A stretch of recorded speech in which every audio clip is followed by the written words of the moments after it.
Opting out of vaccinations simply because you don't believe in them may not be an option for some much longer. Good evening and thanks for staying with KXLY. I'm Aaron Luna. Washington State may change the rules on vaccinating kids. One bill that is specific to the measles, mumps, and rubella vaccine just passed the State House. Another bill in the Senate would eliminate personal or philosophical objections altogether. Our Hawk camera covering this developing story and breaking down what you need to know. And Hawk, based on viewers' comments on our Facebook page, there is some misinformation out there, especially when it comes to the House bill. Yeah, Aaron, some think that the proposed change to remove the personal or philosophical exemptions would only apply to students going to public schools. Not so. All schools, public or private, and also licensed daycares would require vaccinations unless you have a medical or religious reason.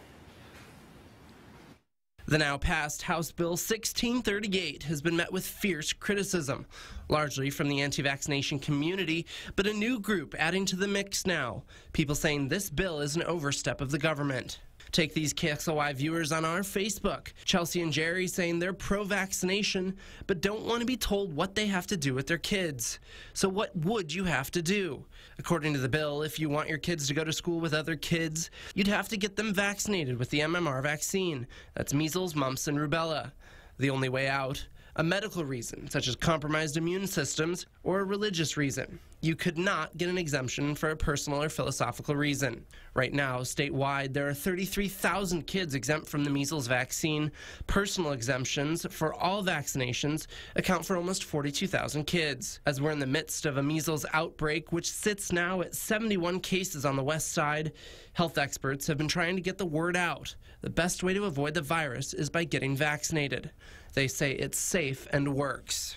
MMR vaccine is extremely effective with the measles component. It's about 93% effective with 1 dose and 97% effective with 2 doses. In passing the House, there were several amendments made to the bill, which include not allowing volunteers or employees to work at daycares without proof of MMR immunization, and grandfathering in high school students with current exemptions. It would also allow parents to exempt their children if they have a sibling or parent with immune system problems or a history of adverse reaction to a particular vaccine. The bill passed the House 57-40 and now moves on to the Senate. And we also mentioned the bill making its way through the Senate that would do much the same thing as the bill we just explained in the House, except it would apply to all vaccinations. It has not come to a floor vote, and if it passes that, it would then also have to go through the House. There is a deadline, though, that legislators have to work with. Bills have to make it out of their chamber of origin by next week. We'll continue to follow this. I'm Hawk Hammer, KXLY 4 News.